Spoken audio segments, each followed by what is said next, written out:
Good afternoon, everybody. Good afternoon. Good to see all of you here again today. On Friday morning, President Trump will travel across the country to Anchorage, Alaska, for a bilateral meeting with Russian President Vladimir Putin. The brutal war between Russia and Ukraine broke out under Joe Biden's incompetent leadership, but President Trump is determined to try and end this war and stop the killing. As the president has said over and over again, his strong preference will always be for peace and partnership, whenever those outcomes can possibly be achieved.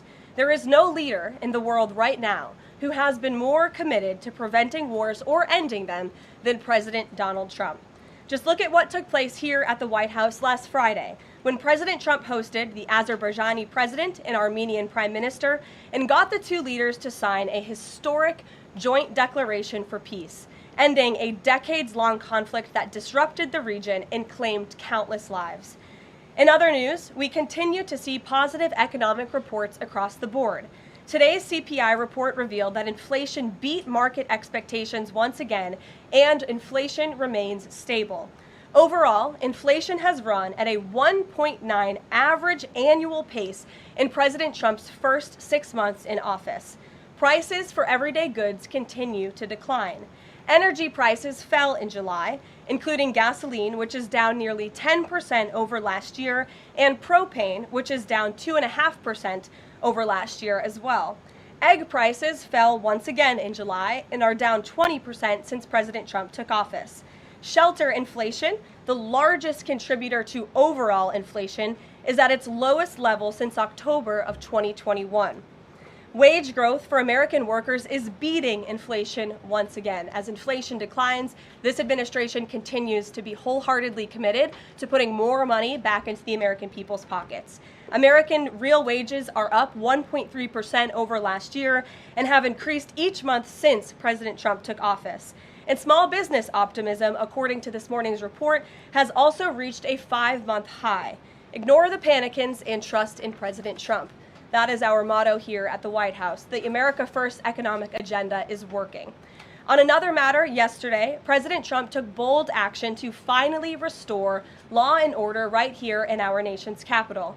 The president declared a crime emergency in the District of Columbia, federalized the D.C. Police Department, and mobilized the D.C. National Guard to end violent crime in our nation's capital. As part of the president's massive law enforcement surge, last night, approximately 850 officers and agents were surged across the city. They made a total of 23 arrests, including multiple other contacts. Last night, these arrests consisted of homicide, firearms offenses, possession with intent to distribute narcotics, fare evasion, lewd acts, stalking, possession of a high-capacity magazine, fleeing to elude in a vehicle, no permits, driving under the influence, reckless driving, and a bench warrant. A total of 6 illegal handguns were seized off of District of Columbia streets as part of last night's effort. This is only the beginning. Over the course of the next month, the Trump administration will relentlessly pursue and arrest every violent criminal in the district who breaks the law, undermines public safety, and endangers law-abiding Americans. President Trump will not be deterred by soft-on-crime Democrats and media activists who refuse to acknowledge this rampant violence on our streets. He is going to make our nation's capital the most beautiful and safe city on earth, just as he promised on the campaign trail. Staying on the topic of public safety, the Trump administration continues to shatter records on border security. According to brand new numbers released this morning from Customs and Border Patrol, illegal crossings have fallen to all-time lows once again. Here were the records set in July. Again, these numbers were released this morning. The lowest monthly nationwide encounters ever, down nearly 90% from the monthly average under the Biden administration. The lowest monthly Border Patrol apprehensions nationwide ever, smashing the previous record set the prior month in June. The lowest monthly Southwest border apprehensions ever. The lowest daily apprehension average ever. The lowest single-day apprehensions ever.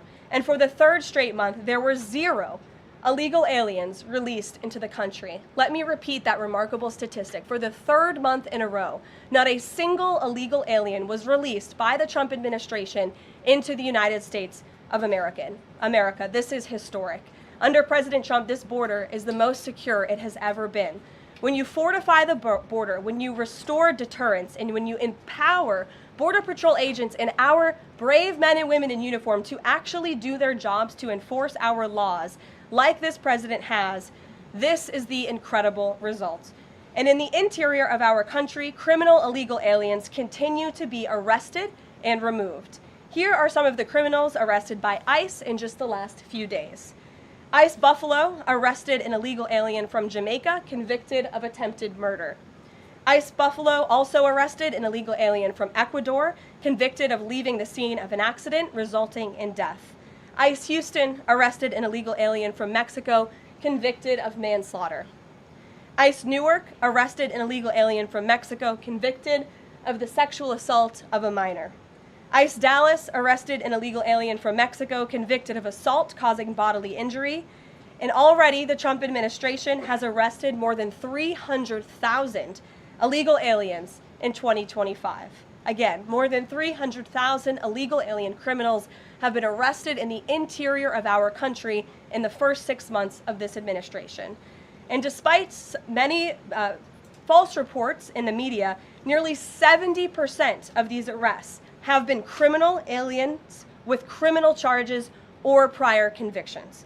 This is success all around. This is removing the most dangerous public safety threats from America's communities and returning these individuals to their home countries. So there's been success all around. I'm sure you have a lot of questions today.